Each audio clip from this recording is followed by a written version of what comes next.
Halo teman-teman Sunshine, ketemu lagi ya dengan saya Monica Sinaga. Dan hari ini saya akan ngobrol dengan seorang teman saya. Beliau adalah seorang ahli kecantikan, tapi juga punya profesi sebagai seorang penyanyi. Dua hal yang sangat menarik ini akan kita kulik bareng-bareng. Nah, ikuti terus ya kami berdua dalam obrolan di Rise and Shine with Dr. Yusri Dino. Rise and shine, rise and shine, rise and shine, rise and shine. Jadi inget banget ketemu sama Kak Yusri dulu itu adalah waktu itu lagi acara di Jeronimo ya, pertama kali banget. Betul. Mm-hmm. Aku kayaknya lagi hamil, ya kan? Lagi rame. Nggak tahu sih itu lagi habis acara apa ya, Mas, waktu itu. Iya, aku lupa, tapi aku ingat momennya. Terus kita ngobrolin soal kehamilan. Ingat nggak? Betul. Ingat banget, karena emang lagi hamil. Terus sekarang kita ngobrolin kecantikan.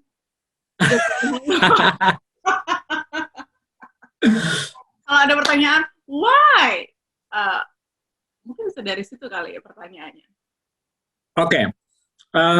Sepertinya waktu Mbak Monik hamil, mungkin aku kalau nggak salah tuh masih dokter awal banget, baru lulus kalau nggak salah. Yeah. Kayaknya. Atau mungkin benar-benar sumpah dokter gitu deh, karena aku ingat kalau di Jeronimo itu kan, aku dari mulai koas. Which is itu kayak berapa tahun lampau gitu, aku udah di Jeronimo. Jadi kayaknya waktu ketemu Mbak Monik itu aku dokter umum awal. Jadi memang ngobrolnya kan masih semua ya. Namanya juga general. Jadi obrolan kita karena saat momennya waktu lagi hamil ya pasti aku akan ngobrolnya tentang kehamilan itu masih masuk. Nah sekarang kenapa jadi ke kecantikan atau lebih spesifik sekarang aku ambilnya anti-aging karena memang berproses ya. Jadi dari dokter umum itu lalu aku ngambil estetik short course gitu awalnya, tidak terlalu yang serius banget, tapi aku mulai deep, lalu sempat ke Bangkok juga ngambil beberapa sertifikasi license-nya gitu untuk estetik.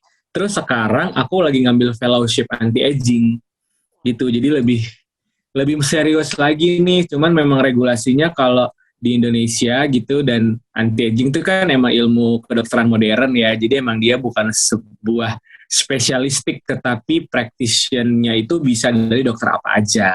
Jadi levelnya memang kalau yang sekarang jatuhnya lagi ngambil sub gitu, ambil subnya fellowship-nya anti-aging. Itulah kenapa jadinya dulu ngomongin kandungan, sekarang ngomongin kecantikan gitu. Tapi mungkin lebih ke apa sih yang bikin akhirnya seorang Yusri gitu milihnya ke kecantikan gitu.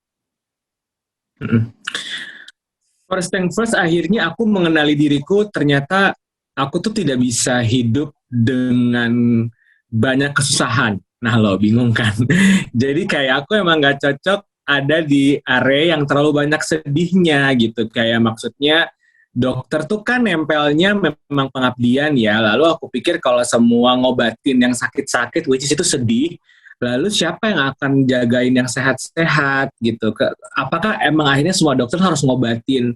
Kenapa nggak jadi dokter yang akhirnya ngejagain sehatnya, bukan nunggu sakit lalu diobatin? Itu part yang selalu menggelitik setelah aku jadi dokter. Satu. Yang kedua, pada saat di rumah sakit itu kan berhubungan dengan regulasi, berhubungan dengan cover insurance yang aku nggak punya kapasitas untuk mengatur. Jadi dalam atas nama membantu orang, aku tuh terbatas limit gitu. Membantu orang tuh aku terbatas rules. Itu membuat akhirnya benar-benar aku tuh nggak fit in di rumah sakit. Kerja di rumah sakit itu buat aku tuh nggak enjoy. Bermanfaat tapi nanggung. Menurutku, bukan berarti dokter lain begitu, tapi ini sangat very personal. Buat aku itu sangat membatasiku dan sangat sedih. Akhirnya anti-aging dan estetik itu buat aku itu lahan yang bisa aku improve.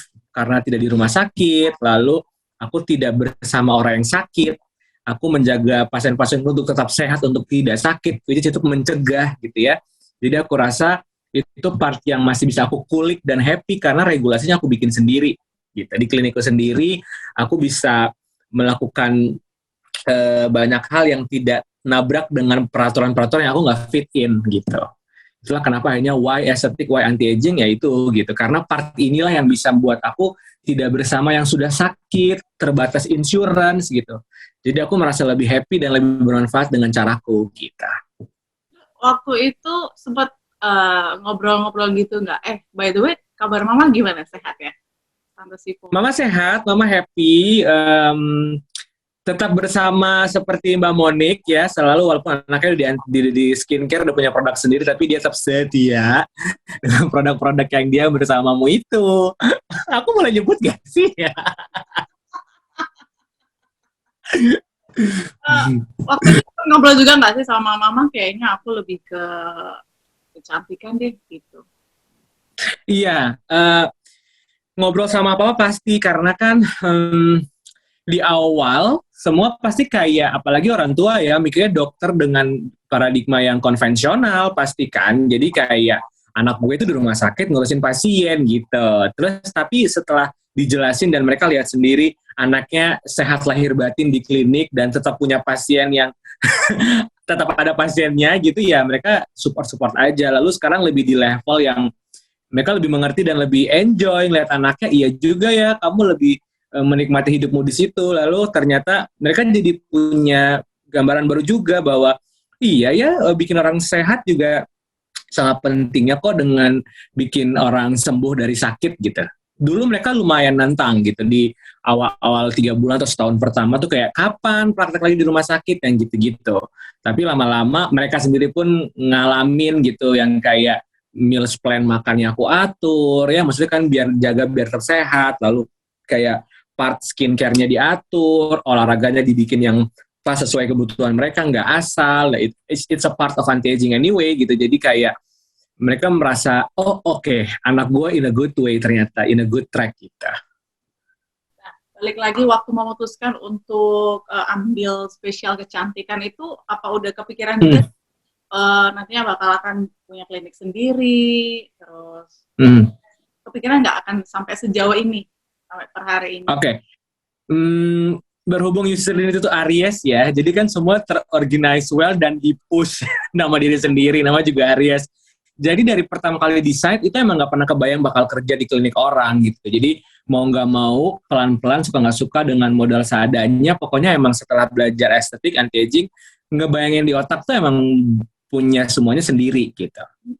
Jadi terpikirkan gak sampai titik ini, bukan terpikirkan, tapi ini semua aku create di otakku gitu. Aku mengambil estetik dengan sadar, dengan segala pertimbangan, belajar anti-aging dengan full sepenuh hati.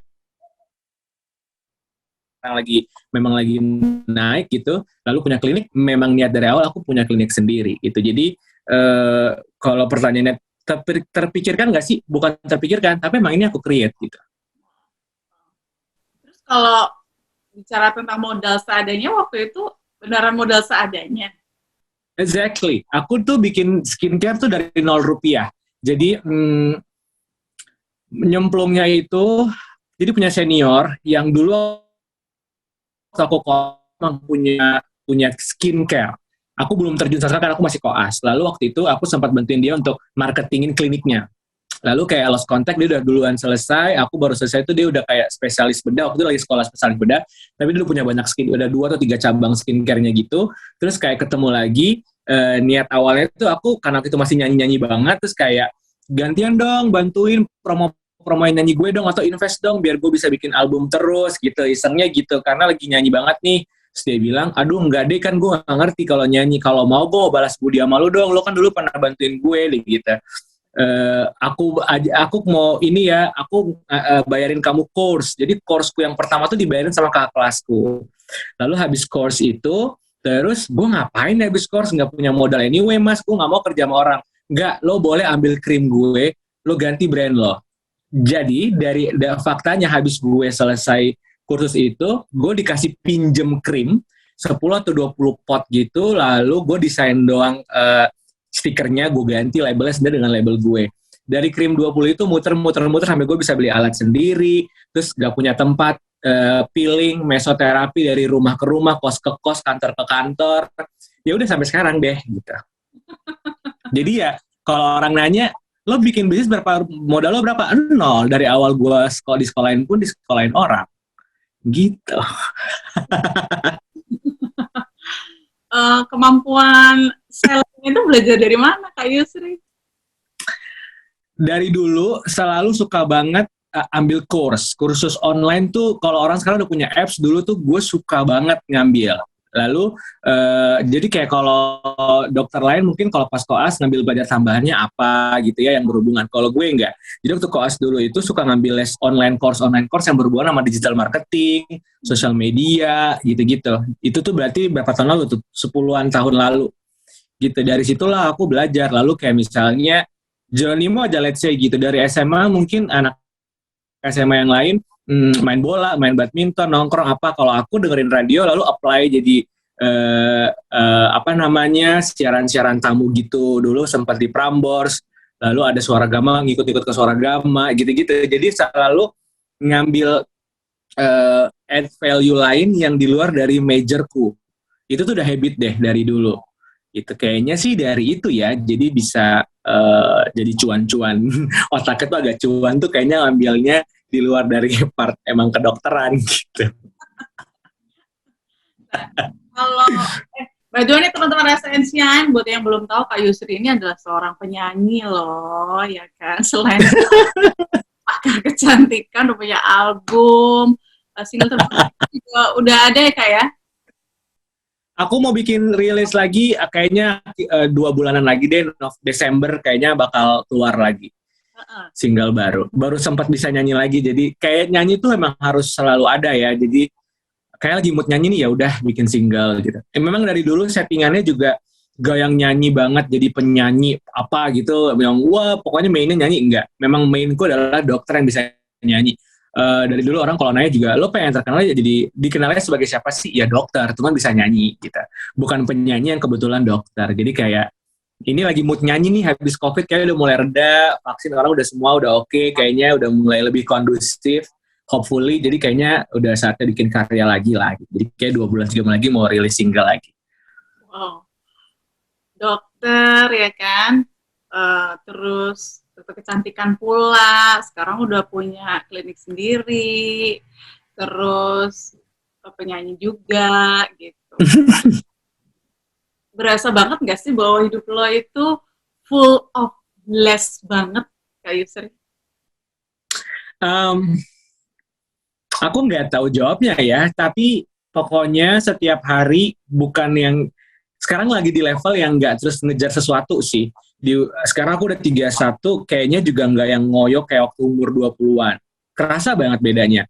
Cuman day by day itu yang penting bermanfaat, itu doang niatnya. Jadi kayak pengennya mau nyanyinya, mau jadi dokternya, intinya ada value-nya, ada manfaatnya. Itu jadi bikin lebih ringan gitu jalaninya, lalu kayak prioritasnya jadi kebagi sendiri, ngatur waktu juga jadi enak gitu, karena prioritasnya oke, lihat aja yang dikerjain yang beneran paling ada manfaatnya, misalnya gitu, oke ini dokternya masih lagi jalan banget nih, ya udah porsi nyanyinya dikecilin gitu. Oke ini kayaknya bisa nyanyi, bisa ada campaign-nya nih yang masuk nih, misalnya bisa buat ngajakin orang apa nih gitu, atau bisa ada pesan sesuatu nih, oke nyanyinya dinaikin gitu. Jadi ternyata kalau dulu orang teorinya kayaknya aduh harus punya cita setinggi langit apa segala macam, ternyata pas usia 30-an ini yang penting ketemu aja passionnya di mana tuh, value-nya apa gitu, habis itu semua ternyata jalan sendiri aja gitu. Tapi makin kesini kira-kira untuk pemilihan lirik, pemilihan lagu, musiknya itu juga pengaruh nggak sih sama Kak Yusri?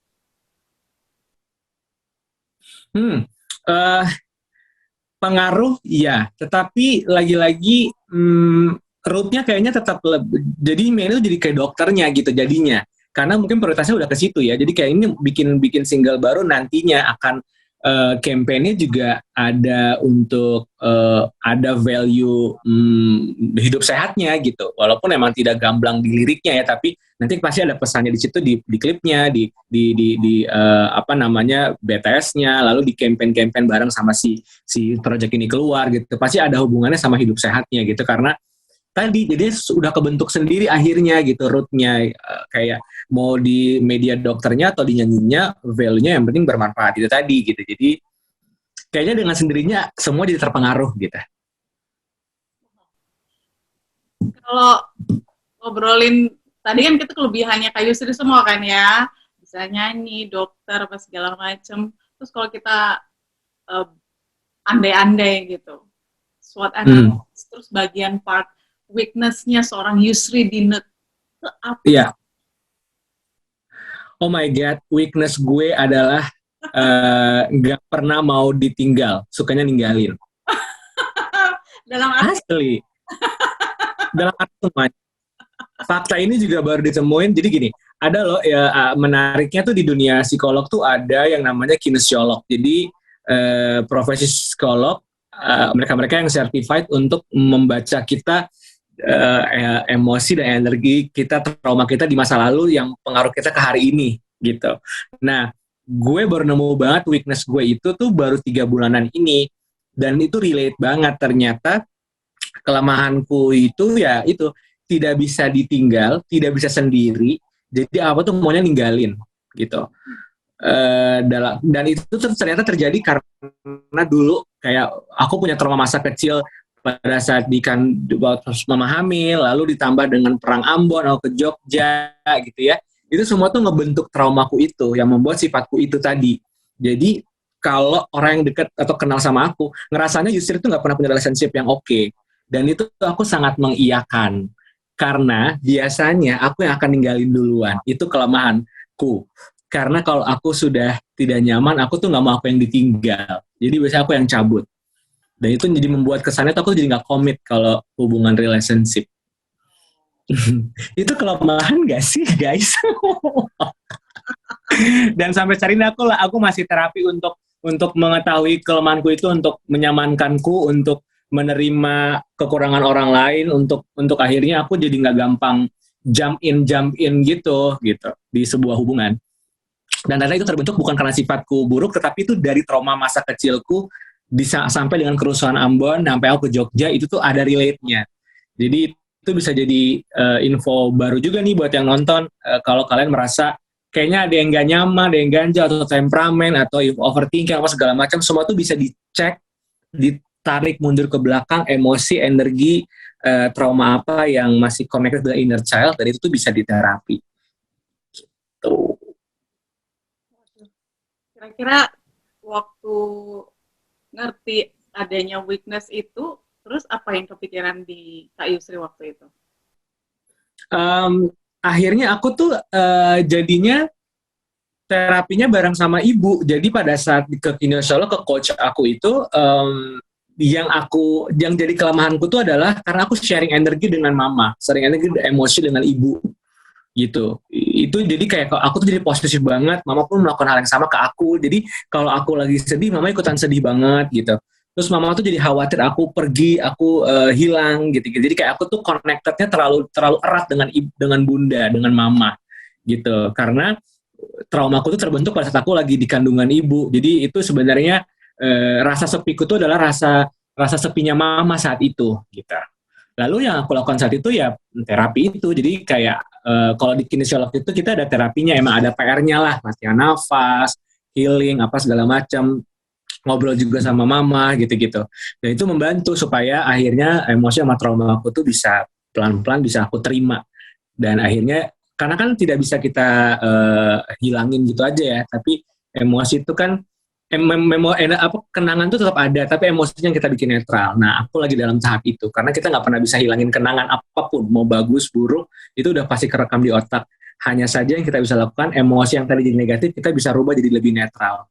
Gitu. Kalaupun nggak bisa jadi positif, paling nggak dia netral. Jadi biar nggak pengaruh ke sifat kita hari ini sama ke depan. Oke. Berarti dalam progres untuk menuju ke stabil itu, buat bisa menilai ini ada di angka berapa, open dengan relationship dong berarti sekarang. Exactly. Akhirnya berani untuk buka relationship yang tidak aku semua kontrolku gitu. Dulu tuh masih mikir kayak, oh gue Aries banget aja kali ini, terlalu ngontrol gitu. Ternyata zodiak gak bisa disalahin guys. Tetap aja zodiak bukan menjadi patokan. Kita punya juga namanya inner child, trauma, emosi, energi itu yang mempengaruhi. Jadi sekarang lagi dalam proses ya belajar untuk membina hubungan yang baru. Lalu kalau ada yang salah atau ada yang aku anggap nggak oke, aku nggak buru-buru off atau nggak buru-buru ilfil lalu cabut yang gitu-gitu. Karena itu kelemahan aku banget. Berarti lebih ke perfeksionis gitu nggak sih, Kak? Bukan perfeksionis sih enggak, tapi punya idealis sama ekspektasi sendiri. Nah, itu deh kayaknya lebih tepat. Ideal sama selalu idealis sama ekspektasi sendiri. Lalu kalau orang siapapun ya, jadi ternyata bukan cuma relationship hubungan percintaan, tetapi yang tadi aku maksudkan itu adalah hubungan semua, bisa hubungan bisnis gitu, hubungan pekerjaan gitu. Jadi aku tuh jadi kayak gampang ilfil, lalu aku aja yang cabut gitu. Kayak misal harus ada to-do list 10, lalu orang partnerku cuma mengerjakan 5, limanya nggak sesuai sama yang aku mau, aku tuh langsung kayak udah nggak oke nih orang buat gue gitu. Aduh, gue cabut deh, ini orang udah nggak asik gitu. Jadi tingkat adaptasi atau tingkat acceptance untuk orang lain tuh kecil. Oh, oke. Gitu. Lalu aku selalu takutnya aku yang ditinggal, karena aku akan merasa aku fail. Jadi sebelum aku yang ditinggal atau aku nggak cocok, aku akan pasti cabut duluan. Oke, oke, oke. Oh, kita agak mirip ya, Kak. Jangan-jangan aku butuh psikolog ini. Iya, itu spesifik namanya kinesiolog. Itu spesifik namanya kinesiolog. Jadi kayak itu a part of psikolog, tetapi memang dia menggali trauma masa lalu. Lalu dia akan body scanning. Jadi pas kita ketemu, dia akan scanning energi kita low apa enggak, lalu emosi kita stabil apa enggak gitu. Oke. Baiklah. Kita boleh masuk ke anti-aging ya, Kak ya? Boleh dong. Seru ya ngobrolnya. Di 10 tahun terakhir inilah ya, kayaknya anti-aging itu udah istilah yang jadi hal yang biasa ya. Semua produk, semua iklan gitu, labelnya udah anti-aging gitu. Tapi kalau dari kacamata Kak Yusri sendiri, mendefinisikan anti-aging itu seperti apa? Oke.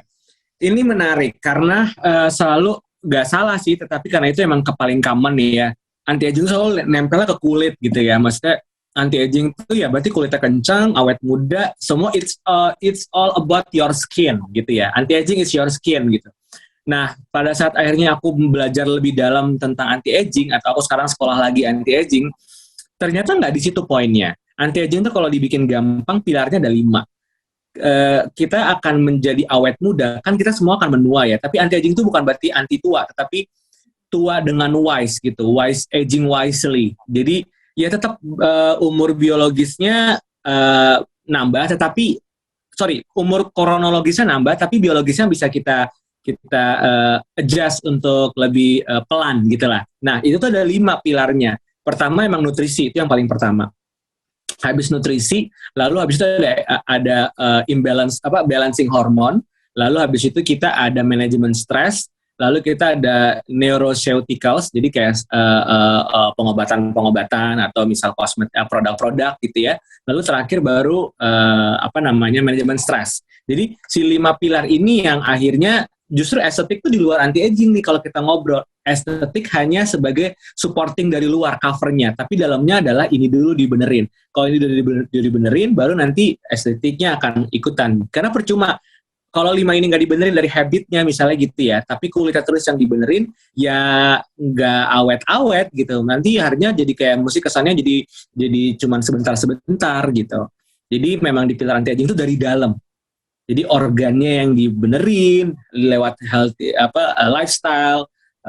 lifestyle itu yang harus dibenerin dulu gitu. Cuman memang akhirnya makin kesini dan nggak salah karena emang paling kelihatannya adalah di luar gitu. Yang paling kelihatannya adalah di luar, jadi kesannya emang itu yang paling harus dibenerin gitu dari kulitnya. Nah, benar lagi. Oke, nah dari 5 pilar itu yang paling potensinya tinggi banget itu mana ya Kak yang harus? Nutrisi, tetap makanan. You are what you eat. Anyway, itu makanya jadi di pilar di nomor 1 adalah nutrisi. Nutrisi itu udah segala-gala deh. Karena pada saat makannya nggak oke, misalnya let's say jadi obesitas aja gitu ya, jadi obes gitu ya, udah pasti nanti hormonnya jadi imbalance. Kalau hormonnya udah nggak balance gitu ya, misalnya estrogen, testosteron sama progesteron jadi di wanita gitu. Kalau nggak balance, testosteronnya naik, nanti jadi berhubungan deh tuh ke misalnya PCO, menstruasinya nggak teratur gitu ya. Lalu nanti insulinnya jadi nggak sensitif, jadi resisten ya kemana-mana deh, jadi bisa gula darahnya naik, jadi bisa ke diabetes mellitus, lalu bisa kemana-mana tuh, nggak bisa jadi nanti gangguan ginjal atau jantung, jadi kemana-mana. Jadi pilar pertama anti aging tetap jaga makan. Aku selalu bilang ke pasien-pasienku yang paling gampang jaga makan, jaga gerak, jaga tidur. You are what you eat anyway itu. Jadi kalau 3 itu udah pegang sebenarnya kalian udah ngelakuin anti aging gitu. Anti aging step paling basic udah dilakuin. Ulangi lagi dong Kak, jaga makan, jaga gerak, jaga tidur. Yes, jaga makan, jaga gerak, jaga tidur. Dengan jaga makan tadi tadi aku udah bahas ya, semua itu akan jadi stabil, jadi bagus. Jaga gerak udah pasti ngebantu. Jaga tidur nih juga kadang orang suka pada nggak ngeh nih. Suka mikirnya, oke, yang penting gue tidurnya 8 jam, tapi 8 jam dari jam 1 pagi ke jam 10 pagi. Ya udah lewat juga jam kritis untuk tubuhnya istirahat, untuk tubuhnya ngeriset ulang hormon juga gitu kan. Jadi aku selalu bilang ke pasien-pasienku, tidur itu pokoknya di bawah jam 11, kalau mau bangun di atas jam 3 pagi, supaya apa, kita punya waktu yang vital untuk tubuh kita juga istirahat, dia juga ngeriset semua hormonnya. Karena kalau kita tidurnya kemalaman, atau jam tidurnya kurang, nanti kita dianggap stres sama tubuh, karena hormon kortisol bisa naik.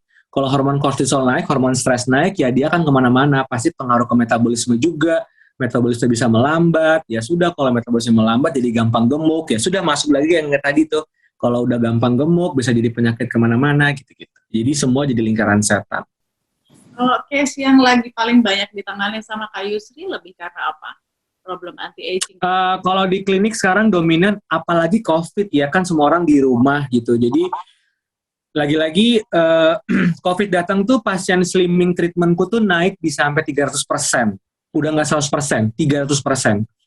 Dibandingkan sama estetik yang wajah ya, karena memang aku juga membatasi, karena di awal-awal kan kita pandemik nggak bisa kontak, jaga jarak, dan lain-lain. Di samping itu, karena mungkin pasien juga kebanyakan di rumah, rebahan, dan lain-lain, kurang gerak, segala macam, jadinya berat badannya naik.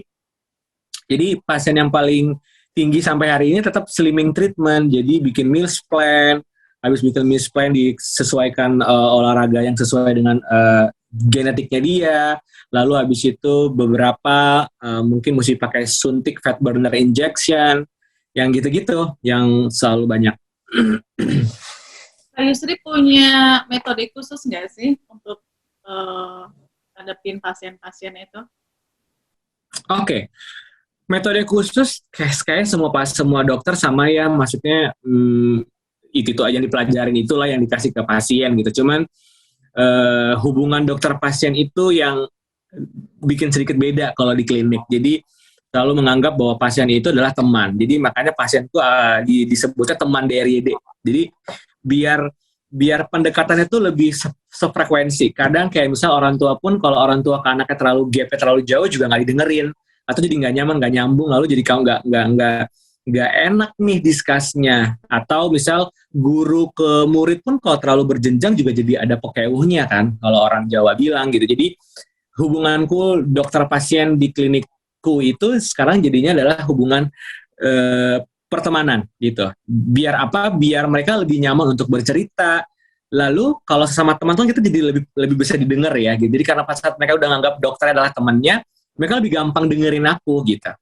Kayak karena itu rekomendasi temennya gitu kan. Kadang kita kalau peer group tuh kan lebih enak ngasih taunya, ngasih rekomendasi. Nah itu yang kalau di aku itu yang khas sih. Jadi aku bisa sangat lama ngobrol sama pasien, lalu mereka juga akhirnya bikin komunitas, lalu aku punya jam khusus untuk bisa ngobrol sama mereka, kita bisa bahas anything, kita bisa ngobrolin penyakit, kadang mereka juga punya acara sendiri ngundang aku, jadi dokter Yusri sama teman dari itu levelnya jadi sama, kita jadi saling jadi support system. Itu sih kayaknya yang aku lakuin. Kalau banyakkan cerita gitu, jadi overload gitu nggak sih Kak? Kan pasti akan cerita banyak hal yang problem-problem itu kan? Jatuhnya teater tambahan gitu skillnya. Yes, dari 2 tahun terakhir aku memang cukup sering punya healing time ya gitu. Jadi dulu awal itu 3 bulan sekali. Terus ketemu psikolog, mau ada masalah nggak ada masalah pokoknya ngobrol. Karena aku butuh grounding kan. Karena pasien mempercayakan semuanya ke aku, mereka cerita, lalu aku dulu awal tuh jadi swing sendiri karena ternyata itu bukan masalahku tapi aku pikirin. Jadi setelah itu akhirnya punya waktu khusus untuk ketemu psikologku walaupun cuma ngobrol doang gitu. Kalau sekarang agak lebih jarang karena sudah belajar banyak ini kali ya, banyak konsep gitu. Jadi kayak aku terakhir-terakhir lagi belajar namanya TRE. TRE itu tension trauma release exercise. Jadi itu sama aja kayak kita ke psikolog, cuman kan kita kan ke psikolog kan kita bercerita. Kalau ini dia pakai kecerdasan tubuh. Jadi kapanpun aku merasa ada emosi yang aku simpan atau aku lagi capek banget atau lagi pegel misalnya gitu aja, tubuhku tuh bisa bergerak sendiri semaunya dia. Jadi dengan begitu aku bisa releasein tension dan traumaku. Nah dengan aku latihan itu aku jadi udah agak jarang nih ngobrol sama psikologku. Tapi misalnya aku jadi rutin kayak sebelum mau pasien aku TRI dulu. Sebelum nyanyi aku TRI dulu, sebelum kelas aku TRI dulu, sebelum tadi ngobrol sama Mbak Moni aku TRI dulu, gitu. Jadi nanti boleh di googling, TRI itu cukup worth it untuk kita orang-orang yang bekerjanya di jasa, lalu ketemu sama banyak orang, kita suka nggak sadar, kita kan transfer energi. Jadi itu kita bisa grounding dengan lebih cepat, base-nya adalah kecerdasan tubuh. Jadi bukan kecerdasan pikiran, bukan kecerdasan emosi, kecerdasan tubuh. Jadi tubuh tuh ternyata juga dia menyimpan emosi kan, menyimpan energi. Lalu dia tahu caranya untuk merilis sendiri dengan caranya tuh shaking, dia bergetar. Jadi itu konsepnya sebenarnya dari kecil kita tuh kan kita kalau kayak marah atau nangis tuh kan kita gemeteran sampai yang gitu. Jadi waktu kecil tuh kita jangan nangis, jangan marah, nggak boleh gitu. Jadi skill kita untuk bergetar itu tadi tuh hilang, tumpul. Lalu dengan belajar TRI kita kayak di-update lagi tuh diinstal lagi itu kecerdasan tubuh itu. Jadi tubuh jadi kenal, oh bagian sini pegel, oh kamu lagi sedih, oh kamu lagi nyimpan emosi yang dulu nih berapa tahun lalu, ayo digetarin biar keluar. Gitu. Itu jadi bisa getar sendiri. Aku coba ya, nih. Misalnya ini. Instagrammu deh kan. Nih. Waktu itu ya. Nih, aku getar sendiri. Ini kan sadar nih ngobrol nih, bukan lagi gak sadar. Nih dia getar sendiri. Tuh, nanti misalnya tangan. Oke, tangannya getar sendiri, gerak sendiri. Misalnya gitu, diam lagi. Jadi dia bisa getar sendiri sepengennya dia.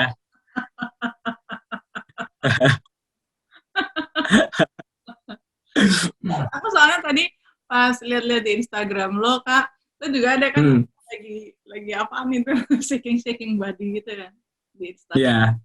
Oh. TRI namanya. It's very helpful, sangat. Karena nggak semua orang nyaman bercerita kan. Oke, Kak, balik lagi ke anti-aging. Apakah memang benar produk anti-aging itu yang bagus pasti mahal? Oke. Kalau tadi kita udah ngobrolin pilar, kan ketemu ya, basicnya justru bukan di produknya kan, tapi di habit lifestyle. Jadi, mungkin banyak produk mahal, yes. Produk murah juga ada. Tapi mana yang lebih baik? Habitnya dibenerin dulu. Lifestyle-nya dibenerin dulu. Lalu setelah itu mau produk mahal, produk murah akan jadinya oke aja di kita, works aja karena kita udah punya habit baik. Karena kayak tadi aku bilang, percuma kita pakai produk yang mahal banget atau bahkan suntik hormon atau mungkin pakai skincare puluhan juta, tapi masih tidurnya kemalaman, nggak keluar rumah kena matahari nggak pakai gitu-gitu, habitnya nggak benar atau makannya masih yang banyak tepung, minyak, santan gitu-gitu ya nggak bagus juga kan buat kulit dan buat organ kita. Jadi produk anti-aging mahal, yes. Yang murah ada, bagus ada. Tapi mana yang paling bagus? Benerin habit dulu. Habit basic lifestyle, hidupnya dibenerin dulu. Tadi jaga makan, jaga gerak, jaga tidur. Itu kalau udah bener, kurangin santan, tepung, goreng, minyak aja, 2 minggu juga pasti kulitnya cerah. Nggak mungkin enggak. Nah, di Indonesia ini kan selain trennya anti-aging itu kan tren pingin putih nih, Kak. Ya.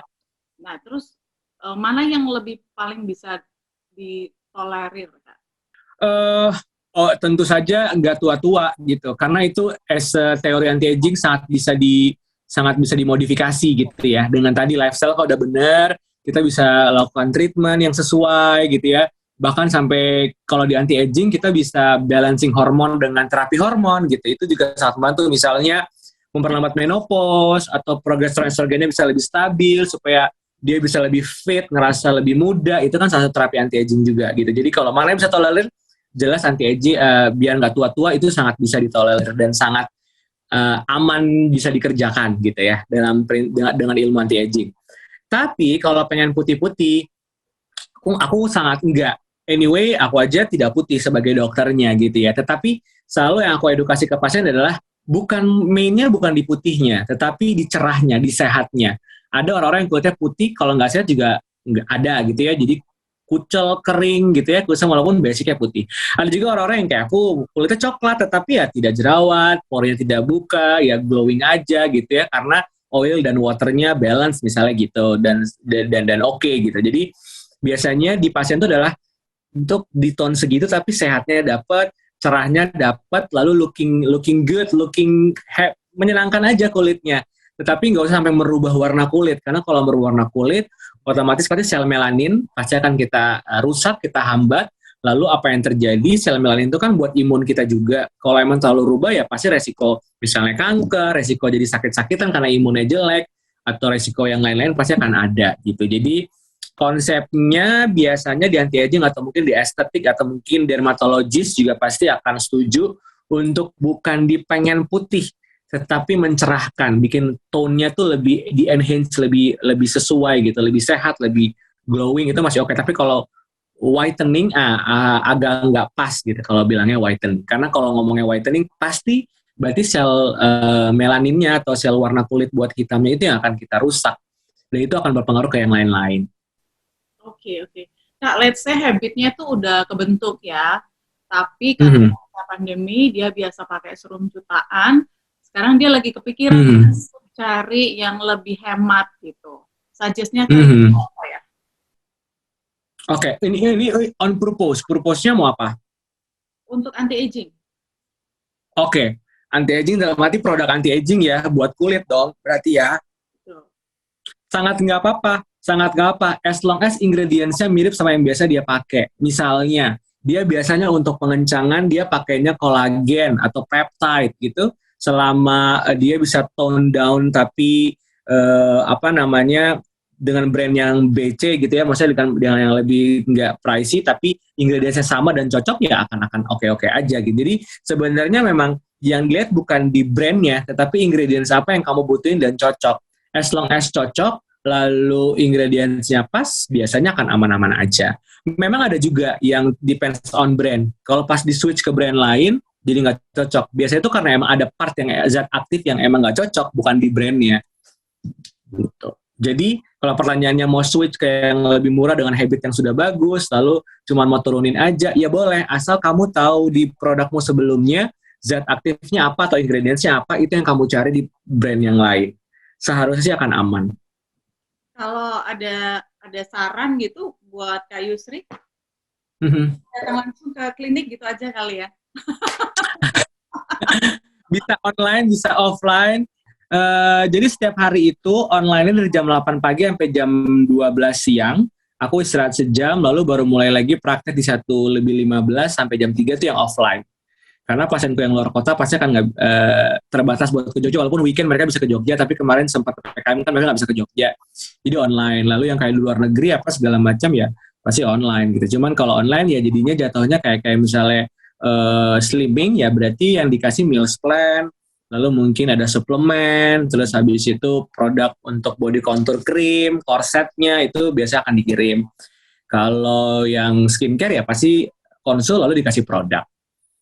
Gitu. Kalau yang online, jadi tanpa tindakan pasti. Kalau misalkan mau online itu kemana sih Kak Yusri?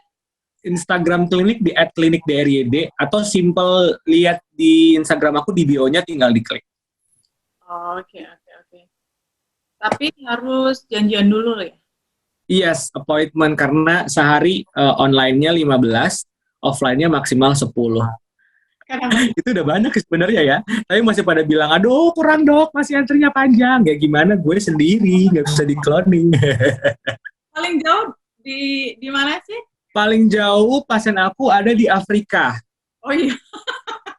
Iya beneran. Afrika ada, kalau cuman kayak Melbourne, Singapura, Bangkok, Hong Kong itu hari-hari.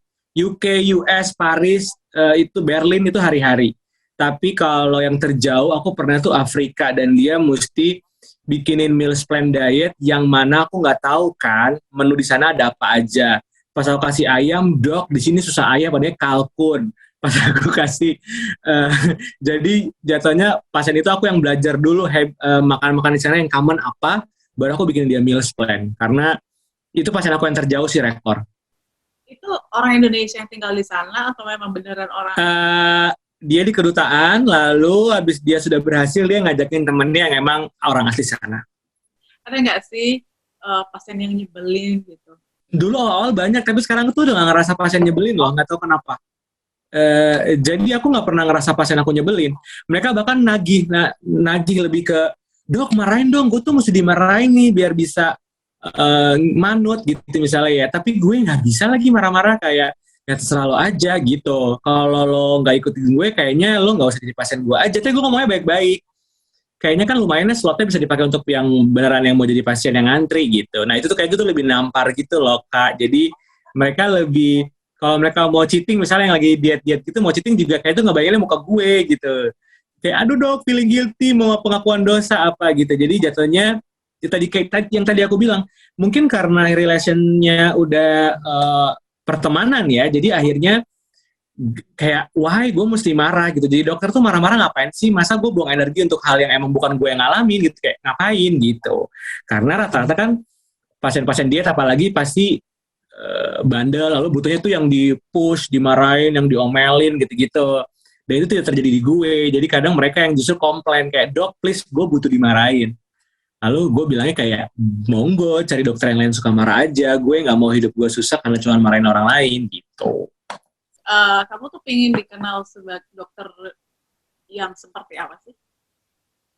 Dokter yang bisa berteman sama pasien-pasiennya. Udah itu doang. Kita tuh kayak, jadi kita tuh bahkan punya annual, jadi kalau kadang kita arisan bareng, kadang kita lunch bareng, terus kita ngobrol, ada sharing sesuatu gitu. Ini terdekat minggu depan November, hari Minggu next week, itu kita ada kelas masak. Jadi pasien-pasienku akan aku kasih chef ada salah satu chef di Jogja gitu untuk masakan sehat, nanti mereka harus recook di rumah gitu. Jadi aku udah bikin ingredients-nya, udah bikin dudonsnya, chef akan ngolah, mereka akan dikasih tahu, lalu mereka akan recook, lalu akan share resep di sesama pasien. Terus gitu, jadi dikenal sebagai apa? Sebagai dokter yang berteman sama pasien-pasiennya. Lalu pasien-pasienku juga ada yang lagi ngumpulin, mereka akan bikin buku bareng, mereka collab sama pasien yang sudah berhasil, mereka akan bikin buku, terus mereka akan bukunya itu akan dijual, tetapi untuk nanti diputar lagi untuk kegiatan sosialnya mereka gitu-gitu. Jadi aku lagi jadi dokter yang aku pengenin dari dulu sih gitu. Bisa bermanfaat dengan caraku. Goal yang masih lu kejar nggak nih? 2021 ini harus keras gitu. Gak ada. Aku tinggal jalanin apa yang udah ada aja. Cuman tinggal goalsnya terakhir nanti di usia 40, aku sudah harus 100% kerja sosial, lalu aku punya rumah sakit yang ada art hall-nya. Suamimu tahu banget waktu dia interview aku, itu mimpi aku tinggal satu itu doang yang belum kesampaian. Aku pengen punya rumah sakit ada art hall-nya, jadi penyanyi-penyanyi bisa pada nyanyi buat pasien-pasienku. Selain dari itu, semuanya aku enggak, udah. Jadi kalau target dalam waktu dekat, enggak ada, aku jalanin hidup aku aja. Aku takkan menjauh, walau sedetik saja. Ku akan menemani hari-hari bersamamu. Yakinkanlah dirimu. Ingat-ingat COVID masih ada, walaupun tampak jelas penurunannya kelihatan. Terlepas dari, aku nggak bisa mungkirin ada yang bilang konspirasi lah, endebre, anyway, banyak korbannya, jadi nggak usah dipikirin banget konspirasi juga gitu. Yang penting jaga kesehatan aja. Dulu sebelum ada pandemi pun kita harus jaga kesehatan, apalagi sekarang yang ada pandeminya ya, yang COVID-nya kelihatan, ya kita mesti double extra untuk jaga kesehatan. Simpelnya tadi 3J, gerak, jaga makan, jaga tidur, itu the basic banget. Tinggal tambahin protokol kesehatan, tinggal tambahin vaksin. Insya Allah semuanya aman. Selalu bersama dirimu.